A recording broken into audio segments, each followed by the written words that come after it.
Assalamualaikum warahmatullahi wabarakatuh. Alhamdulillahi ala nikmatil iman. Alhamdulillahi ala nikmatil Islam. Alhamdulillahi ala nikmatil hidayah. Alhamdulillahi ala nikmatil ukhuwah. Wassalatu wassalamu ala rasulillahi amma ba'd. Kaum muslimin dan muslimah, para pemirsa yang semoga kita semua dirahmati dan dimuliakan oleh Allah Subhanahu wa taala. Mari kita senantiasa kembali mengulangi pujian dan kesyukuran kita kepada Allah Subhanahu wa taala atas segala limpahan nikmat dan karunia yang telah dianugerahkan kepada kita semua. Sehingga pada malam yang berbahagia ini kita kembali dipertemukan oleh Allah Subhanahu wa taala walaupun dalam keadaan online, ya, dakwah online. Namun ini patut kita syukuri. Kemudian pada kesempatan pula ini kita mengucapkan salam dan taslim kepada beliau Nabi Muhammad sallallahu alaihi wasallam. Kita berharap agar salawat yang kita peruntukkan kepada Nabi Muhammad sallallahu alaihi wasallam kita bisa mendapatkan syafaat dari Nabi sallallahu alaihi wasallam di hari akhirat. Yang insyaallah ketika kita mendapatkan syafaat dari Nabi sallallahu alaihi wasallam, mendapatkan pembelaan dan pengakuan dari Nabi sallallahu alaihi wasallam di akhirat kelak, maka insyaallah kita termasuk hamba-hamba Allah Subhanahu wa taala yang selamat, yang akan mewarisi syurga yang penuh dengan kenikmatan yang kekal dan abadi. Allahumma salli wa sallim ala nabiyyina Muhammad. Para pemirsa yang dimuliakan oleh Allah Subhanahu wa taala, agama Islam yang diturunkan oleh Allah Subhanahu wa taala melalui Nabi Muhammad sallallahu alaihi wasallam itu adalah agama yang syamil, agama yang sempurna, agama yang paripurna, agama yang universal, agama yang menyeluruh, yang mana agama ini penuh dengan solusi yang ditawarkan oleh Allah Subhanahu wa taala, begitupun yang ditawarkan oleh Rasulullah sallallahu alaihi wasallam. Salah satu di antaranya adalah apa yang diajarkan oleh Rasulullah sallallahu alaihi wasallam kepada umatnya yang mengalami berbagai persoalan dalam masalah pengobatan. Rasulullah sallallahu alaihi wasallam mengajarkan kepada kita umatnya yang mengalami problema atau masalah dalam kehidupan kita untuk mencari penyembuhan atau untuk mencari pengobatan yang syar'i, yang sesuai dengan tuntunan agama Islam. Dalam agama kita, salah satu pengobatan syar'i yang sesuai dengan tuntunan Islam yaitu yang dikenal dengan istilah ruqyah. Ya, ini alhamdulillah akhir-akhir ini ruqyah ini sudah semakin dikenal oleh umat Islam, sudah semakin dipahami oleh umat Islam, dan alhamdulillah ruqyah juga ini sudah dijadikan sebagai metode penyembuhan atau metode pengobatan dari umat Islam. Ini sesuatu yang sangat menggembirakan. Para jamaah yang semoga kita semua dirahmati oleh Allah Subhanahu wa taala. Jadi insyaallah pembahasan kita pada malam hari ini sebagai pertemuan perdana, kita akan bahas secara singkat dan sederhana sesuai dengan kapasitas keilmuan yang kami miliki tentang definisi ruqyah, kemudian syarat-syarat ruqyah dan jenis-jenis ruqyah. Ini 3 poin besar yang akan kita coba sampaikan pada kesempatan malam ini berdasarkan penjelasan keterangan dari para ulama kita. Jadi, dalam mengkaji ilmu agama, salah satu di antaranya ilmu yang berkaitan tentang ruqyah, tetap kita harus merujuk kepada penjelasan para ulama kita. Kita tetap harus merujuk kepada penjelasan ulama-ulama kita yang ahli, yang pakar dalam masalah ruqyah ini. Sebab dalam praktek ruqyah ini itu rentan dengan pelanggaran, rentan dengan penyimpangan-penyimpangan akidah yang terkadang kita sudah terjerumus di dalamnya tapi kita tidak sadari. Maka kita butuh bimbingan para ulama kita butuh bimbingan para ustadz kita butuh bimbingan para senior-senior kita untuk mengarahkan kita, untuk membimbing kita agar tidak menyimpang dalam praktek ruqyah ini. Karena nanti akan ada penjelasan tentang ruqyah syar'iyah dan juga akan ada penjelasan tentang ruqyah syirkiyah. Nah, ini ruqyah syar'iyah dan ruqyah syirkiyah. Jangan sampai kita sudah terjerumus, na'udzubillah min dzalik, mempraktekkan ruqyah syirkiyah tetapi kita tidak sadar diri karena kita mengamalkan ruqyah ini tanpa bimbingan, tanpa panduan dari ulama-ulama kita. Baik, para pemirsa yang dimuliakan oleh Allah Subhanahu wa taala. Yang pertama yaitu definisi ruqyah itu sendiri. Dalam hal ini ruqyah syar'iyyah. Dari sisi etimologi, kalau ditinjau dari segi etimologi, ruqyah itu berarti permohonan perlindungan. Permohonan perlindungan atau ayat-ayat, zikir-zikir, dan doa-doa yang dibacakan kepada orang yang sakit. Itu ditinjau secara etimologi, secara bahasa, bahwa ruqyah itu berarti permohonan perlindungan kepada Allah Subhanahu wa taala atau ayat-ayat atau zikir-zikir atau doa-doa yang dibacakan kepada orang yang sakit. Adapun secara terminologi syariat, dalam pengertian terminologi syariat, ruqyah berarti bacaan-bacaan untuk pengobatan yang syar'i. Jadi, bacaan-bacaan untuk pengobatan yang syar'i berdasarkan nas-nas yang pasti dan sahih yang terdapat dalam Al-Quran dan As-Sunnah. Berdasarkan nas-nas yang pasti dan sahih yang terdapat dalam Al-Quran maupun dalam Sunnah, dalam hadits Nabi Sallallahu Alaihi Wasallam, sesuai dengan ketentuan-ketentuan serta tata cara yang telah disepakati oleh para ulama kita.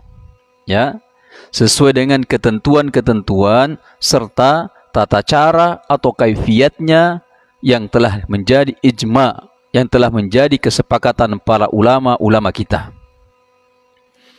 Para pemirsa yang dimuliakan oleh Allah Subhanahu wa taala, kemudian ruqyah dalam kamus lisan Al-Arab adalah doa yang digunakan untuk menyembuhkan seseorang yang terkena malapetaka.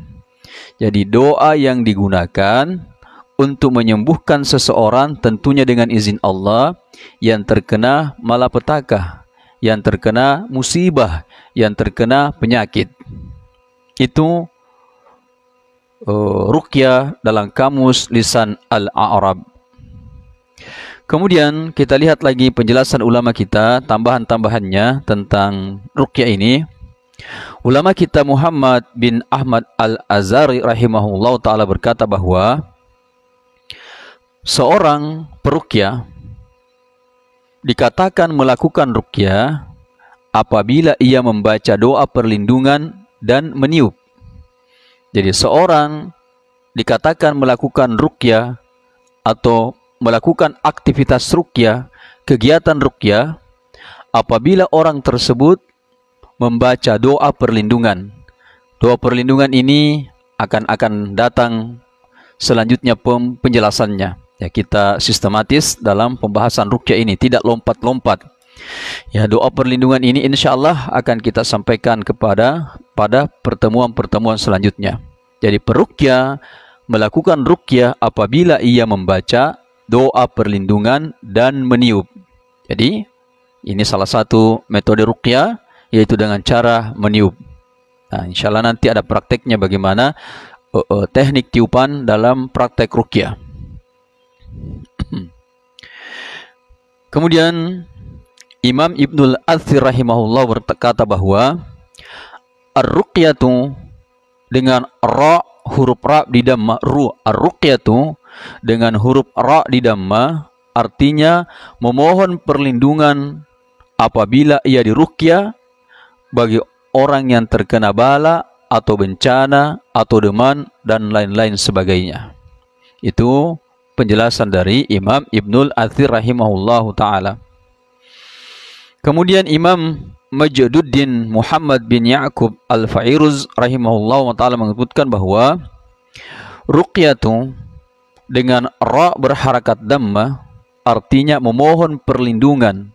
Ya, ruqyah juga kata beliau adalah peruqyah melakukan ruqyah apabila ia membaca doa perlindungan dan meniup, sama dengan penjelasan yang sebelumnya. Kemudian Syekh Ibnu Taimiyah beliau berkata bahwa ruqyah artinya memohon perlindungan. Jadi Syekh Ibnu Taimiyah berkata bahwa ruqyah artinya memohon perlindungan. Al-istirqa adalah memohon dirinya agar diruqyah. Ruqyah termasuk bagian dari doa. Jadi ruqyah itu kata Syekhul Islam Ibnu Taimiyah, beliau mengatakan bahwa ruqyah itu termasuk bagian dari doa. Jadi ruqyah itu termasuk bagian dari doa. Kemudian Syekh Muhammad Al-At-Tamimi rahimahullah ta'ala dalam kitab beliau, kitab Tauhid, beliau mendefinisikan ruqyah syar'iyah yaitu penyembuhan suatu penyakit. Jadi penyembuhan suatu penyakit dengan pembacaan ayat-ayat suci Al-Quran. Ya, suatu upaya, suatu ikhtiar untuk menyembuhkan suatu penyakit dengan cara membacakan ayat-ayat suci Al-Quran. Jadi ayat-ayat suci Al-Quran itu mulai dari surah Al-Fatihah sampai surah An-Nas. Jadi secara umum Al-Quran mulai dari surah Al-Fatihah sampai surah An-Nas itu merupakan ruqyah, bisa digunakan untuk ruqyah. Walaupun akan datang penjelasannya nanti bahwa memang ada ayat-ayat khusus, ada ayat-ayat tertentu yang dibaca oleh Rasulullah sallallahu alaihi wasallam dan diajarkan oleh Rasulullah sallallahu alaihi wasallam. Tetapi secara umum kita ulangi, Al-Qur'an mulai dari surah Al-Fatihah sampai surah An-Nas itu ruqyah, bisa digunakan untuk ruqyah. Kemudian doa-doa yang syar'i. Doa-doa yang syar'i ini juga ada doa yang Nabi sallallahu alaihi wasallam ajarkan langsung kepada kita umatnya. Dan ada juga doa yang dibaca oleh malaikat Jibril ketika malaikat Jibril itu meruqyah Rasulullah sallallahu alaihi wasallam. Ya, karena Rasulullah sallallahu alaihi wasallam dalam hadis yang sahih akan datang penjelasannya nanti, itu pernah diruqyah oleh malaikat Jibril dengan doa-doa. Ya, di doa ada doa-doanya yang dibaca oleh malaikat Jibril ketika Rasulullah sallallahu alaihi wasallam, dan itu bisa kita contoh, bisa kita amalkan. Kita ulangi, jadi Syekh Muhammad Al-Tamimi rahimahullah ta'ala dalam kitab Tauhid memberikan penjelasan bahwa ruqyah syar'iyah yakni penyembuhan suatu penyakit. Ya, penyakit apa saja? Penyakit medis, penyakit non medis, penyakit fisik, psikis, jiwa, raga, penyakit apa saja. Penyembuhan suatu penyakit dengan pembacaan ayat-ayat suci Al-Quran atau dengan doa-doa yang syar'i, yang sesuai dengan tuntunan agama, yang ada penjelasannya dalam agama yang dibawa oleh Rasulullah sallallahu alaihi wasallam ini. Kemudian Syekh Sa'ad Muhammad Shadiq berkata bahwa ruqyah syar'iyah pada hakikatnya adalah berdoa dan bertawassul untuk memohon kepada Allah Subhanahu wa taala akan kesembuhan bagi orang yang sakit dan menghilangkan gangguan jin dan syaitan.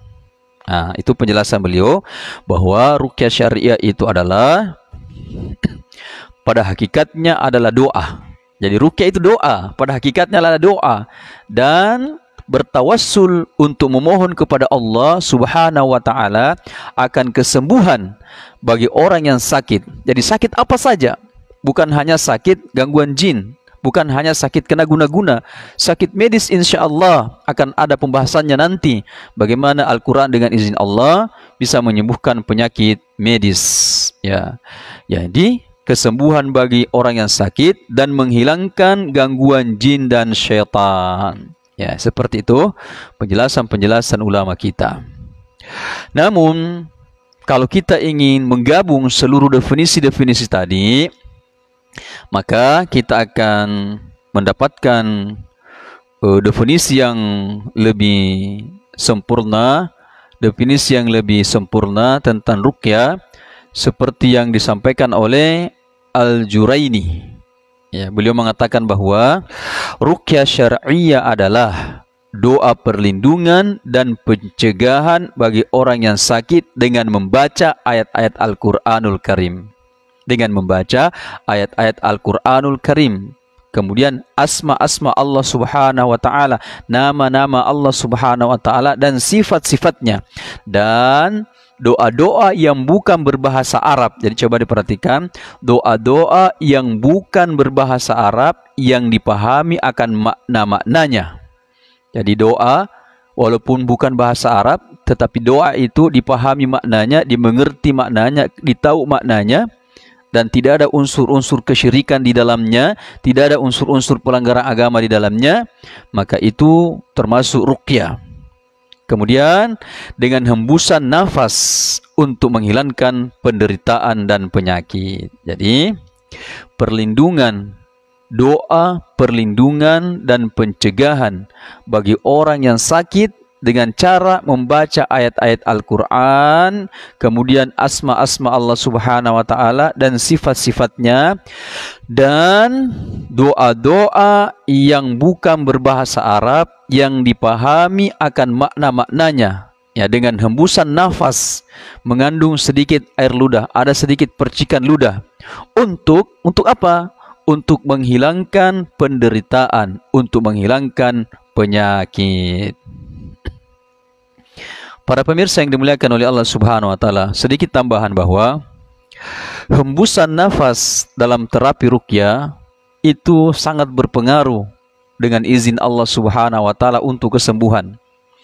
Jadi hembusan nafas, tiupan ya yang mengandung sedikit ludah, percikan ludah, ya sedikit percikan ludah, itu dengan izin Allah Subhanahu wa taala berpengaruh untuk kesembuhan dalam proses ruqyah ini. Sebagaimana yang dijelaskan oleh Al-Imam Al-Hafiz Ibnu Hajar Al-Asqalani rahimahullah ta'ala, beliau menjelaskan bahwa manfaat dari tiupan itu adalah untuk mencari berkah. Dengan basahnya mulut orang yang baru saja berzikir, ya, mencari berkah dari basahnya mulut dari orang yang baru saja membacakan Al-Quran, membacakan doa-doa, kemudian dia menghembuskannya, kemudian dia meniupkannya dengan sedikit percikan ludah, maka itu ada keberkahan di sana. Ada doa-doa, ada Al-Quran, sehingga ada keberkahan di sana, dan dengan izin Allah Subhanahu wa taala itu bisa sangat berpengaruh untuk kesembuhan dalam proses ruqyah syar'iyyah. Kemudian kita lihat lagi penjelasan ulama kita. Ibnu Al-Tin berkata bahwa ruqyah dengan bacaan Al-Mu'awwizatain, ya, itu dengan nama Allah Subhanahu wa taala adalah termasuk pengobatan spiritual yang dibaca ketika dibaca oleh orang saleh. Ini beliau Ibnu Al-Tin ini memberikan persyaratan yang mana ketika bacaan tadi, ya, yaitu surah Al-Ikhlas, surah Al-Falaq, surah An-Nas, dan asma-asma Allah Subhanahu wa taala, itu termasuk pengobatan spiritual Yang mana kata beliau, ketika ini dibaca oleh orang yang soleh, orang yang benar akidahnya, orang yang benar tauhidnya, orang yang bagus ibadahnya, yang mengikuti sunnah Rasulullah sallallahu alaihi wasallam, orang seperti ini yang membacanya, maka dengan izin Allah Subhanahu wa taala, kata beliau, penyakit yang ada akan sembuh. Ya, seiring dengan itu muncul pula pengobatan, bisa untuk pengobatan fisik. Ya, seperti itu penjelasan ulama kita. Ya, adapun istilah ruqyah yang disandingkan dengan kata-kata syar'iyah, ruqyah syar'iyah, itu merupakan istilah yang dimunculkan oleh para ulama kita untuk mempertegas, ya, untuk mempertegas batasan antara praktek ruqyah yang hak dan praktek ruqyah yang batil.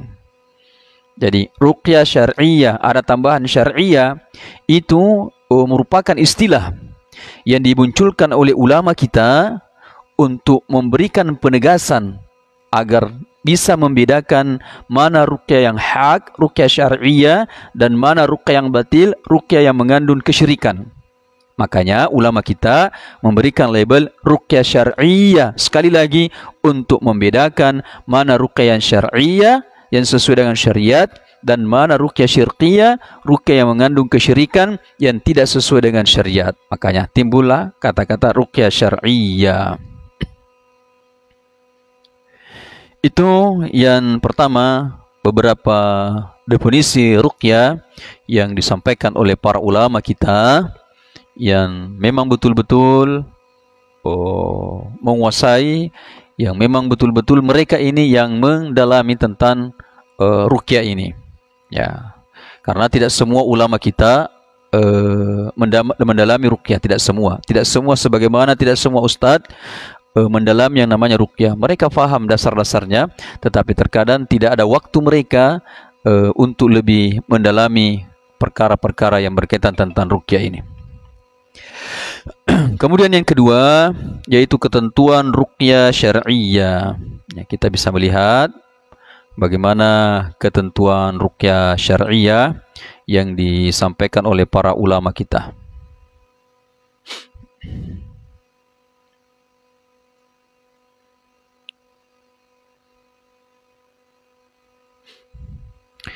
Ya, kita bisa melihat sebagaimana yang disebutkan oleh Al-Hafidz Ibnu Hajar Al-Asqalani, beliau mengatakan bahwa ulama sudah ijma'. Jadi ulama kita sudah sepakat, tidak ada perbedaan pendapat di kalangan para ulama kita bahwa tentang membolehkannya melakukan ruqyah untuk pengobatan. Jadi ulama kita sudah sepakat, kata Ibnu Hajar Al-Asqalani memberikan penjelasan bahwa ulama kita telah sepakat bolehnya melakukan ruqyah untuk terapi pengobatan. Kemudian Al-Hafidz Ibnu Hajar itu memberikan penjelasan bahwa ruqyah itu dibolehkan ketika memenuhi 3 syarat. Ya, ini yang paling penting untuk kita pahami agar kita tidak terjerumus dalam praktek-praktek perdukunan. Ya, kita sudah menganggap ruqyah yang kita lakukan ternyata ada penyimpangan di sana karena kita tidak tahu syarat-syarat yang ditetapkan oleh ulama kita. Barulah ruqyah itu dikatakan ruqyah syar'iyah. Baik, menurut Al-Hafidz Ibnu Hajar bahwa ruqyah itu harus memenuhi 3 syarat.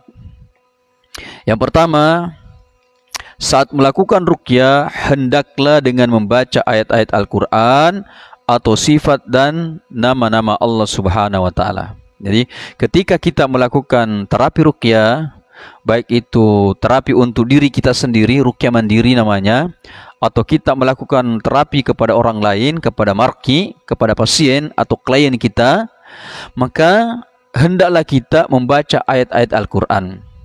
Hendaklah membaca ayat-ayat Quran, artinya memperbanyak membaca ayat-ayat Al-Quran. Ya, lebih banyak membaca ayat-ayat Quran, kemudian sifat-sifat Allah Subhanahu wa taala maupun nama-nama Allah Subhanahu wa taala ataupun asma-asma Allah Subhanahu wa taala. Nah, ini harus membaca banyak ayat-ayat Al-Quran. Ya.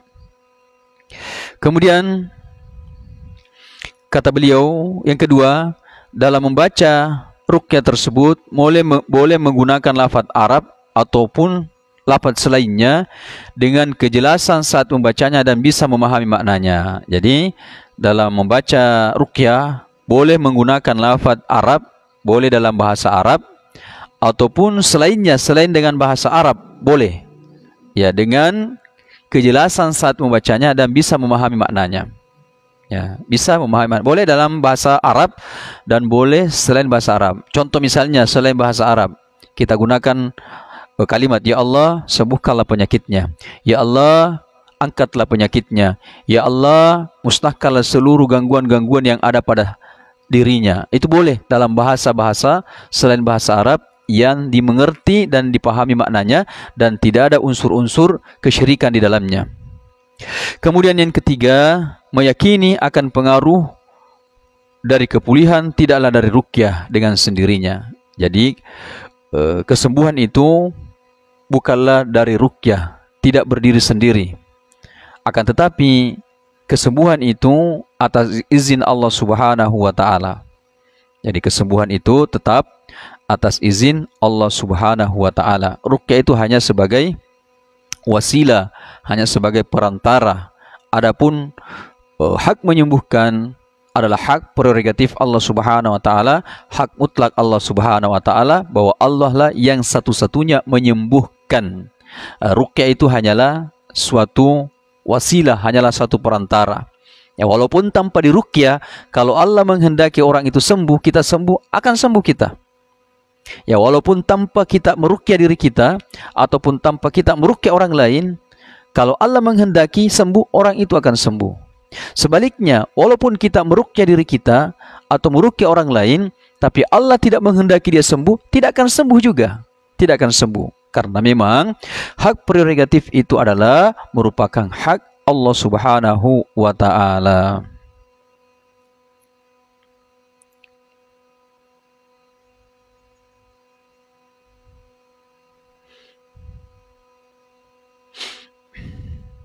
Baik, para pemirsa yang dimuliakan oleh Allah Subhanahu wa taala.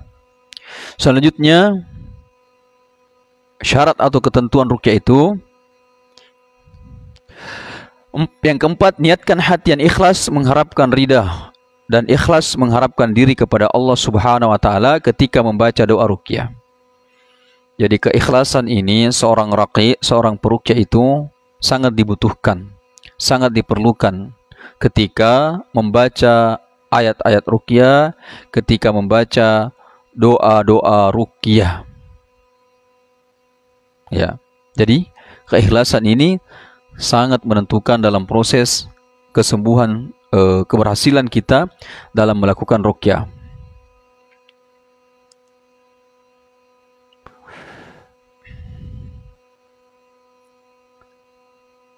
Ya, baik para pemirsa yang dimuliakan oleh Allah Subhanahu wa taala, kita lanjut. Al-Qur'an, ayat-ayat Al-Qur'an merupakan doa-doa yang dianjurkan untuk ruqyah.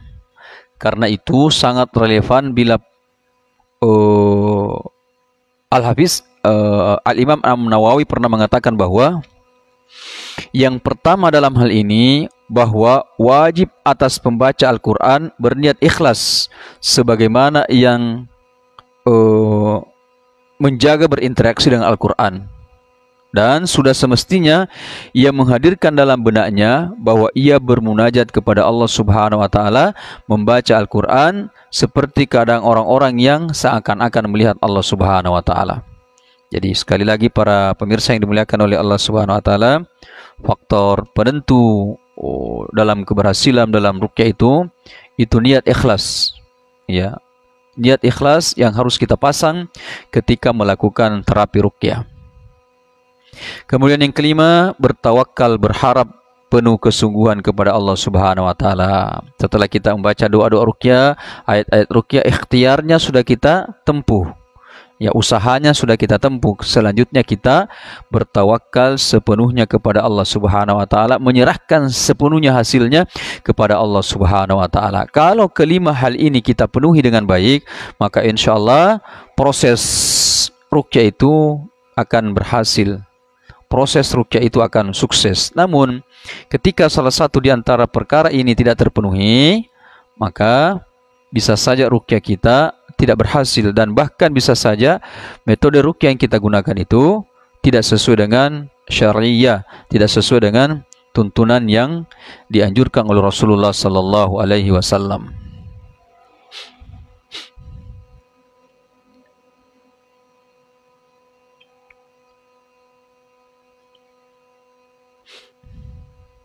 Baik, selanjutnya yang terakhir pada pembahasan kita kali ini yaitu jenis-jenis ruqyah atau macam-macam ruqyah.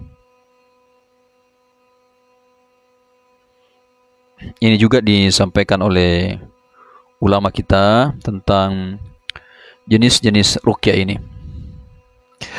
Dalam praktik ruqyah dibagi menjadi dua macam secara umum. Ya, jadi secara umum praktek ruqyah ini dibagi menjadi dua macam. Yang pertama, ruqyah yang sesuai dengan ketentuan yang disunnahkan atau disebut dengan istilah ruqyah syar'iyyah. Jadi yang pertama adalah praktek ruqyah yang sesuai dengan ketentuan yang disunnahkan oleh Rasulullah sallallahu alaihi wasallam. Itu disebut dengan ruqyah syar'iyyah. Kemudian yang kedua, ruqyah syirkiyah, yaitu ruqyah yang bertolak belakang dengan nilai-nilai ataupun ketentuan syariah. Ada pelanggaran syariah di dalamnya, terutama pelanggaran tauhid, pelanggaran akidah.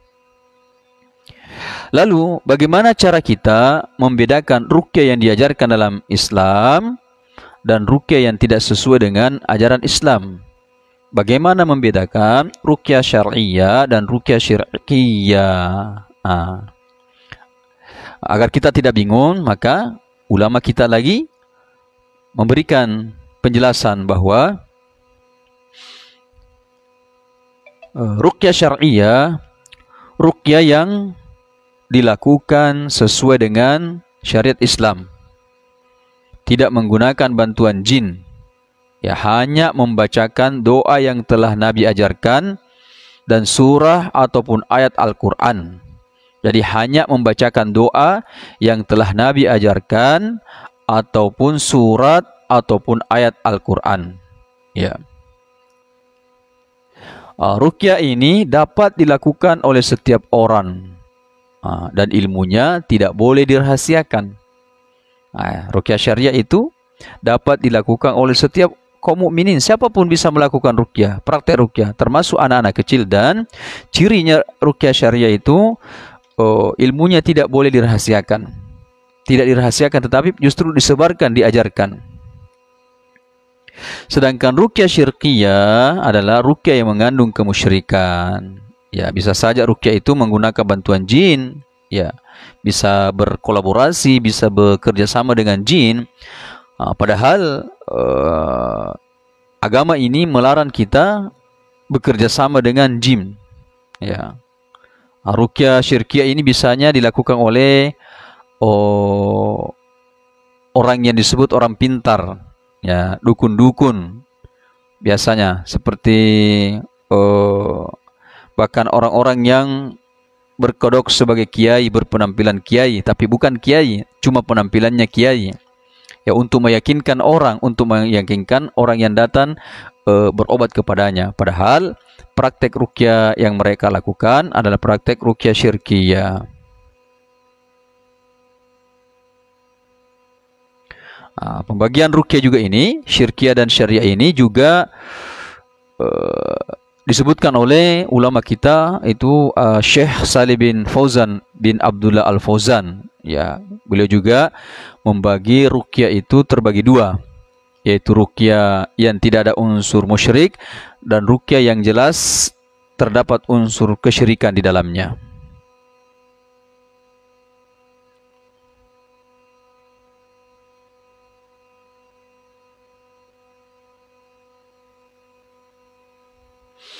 Kita baca lagi penjelasan ulama kita.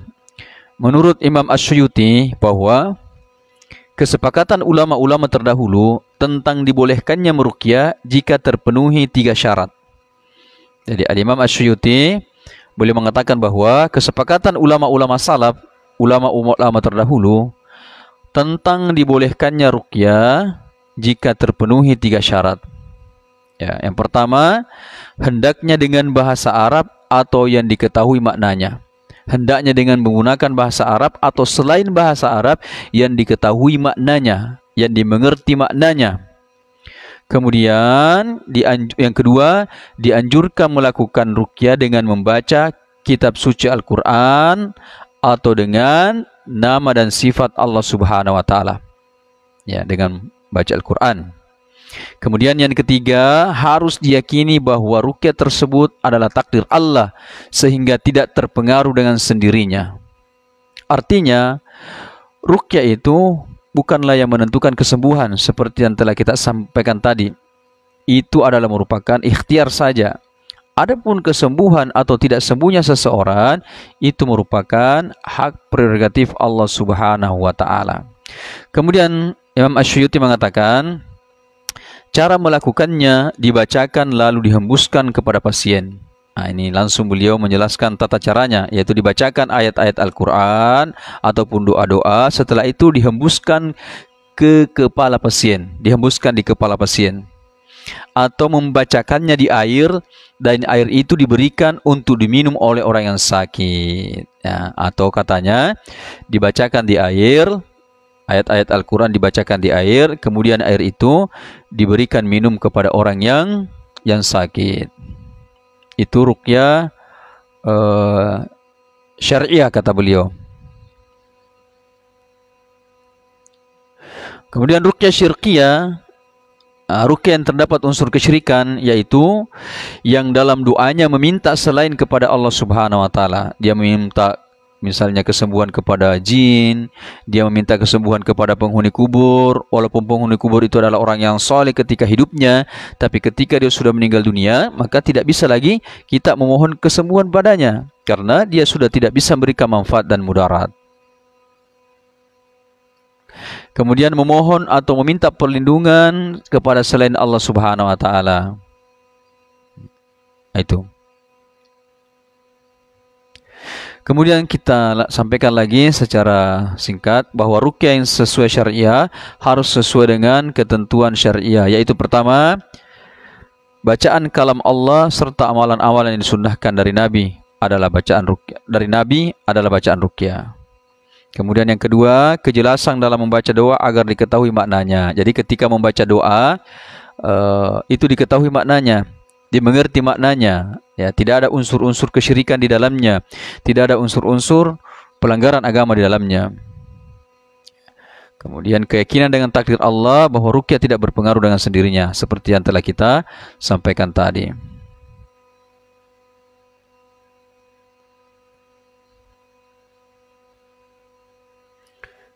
Ini dulu kaum muslimin, para pemirsa yang dimuliakan oleh Allah Subhanahu wa taala, yang bisa kita sampaikan pada kesempatan malam ini sebagai pertemuan perdana kita membahas tentang ruqyah syariah. Kita sudah menjelaskan tentang definisi ruqyah, kemudian syarat ataupun ketentuan ruqyah, dan jenis ruqyah. Ya, ini pembahasan kita ini sangat jauh dari kesempurnaan, tapi itulah yang bisa kami bagikan pada kesempatan kali ini. InsyaAllah pada pertemuan selanjutnya kita akan masuk kepada dalil-dalil tentang ruqyah, ya, baik itu dalil dari Al-Quran maupun dari hadis Nabi kita Sallallahu Alaihi Wasallam yang berkaitan tentang ruqyah syariah ini. Demikian apa yang bisa kita sampaikan, semoga bermanfaat. Segala kebenaran itu tentunya mutlak milik dari Allah Subhanahu wa taala. Segala kesalahan dari kami pribadi jadi mohon dimaafkan. Ya. Demikian para pemirsa yang dimuliakan oleh Allah Subhanahu wa taala. Aqulu qouli hadza wa astaghfir innahu huwal ghafurur rahim. Hadanallahu wa iyyakum ajma'in. Assalamualaikum warahmatullahi wabarakatuh.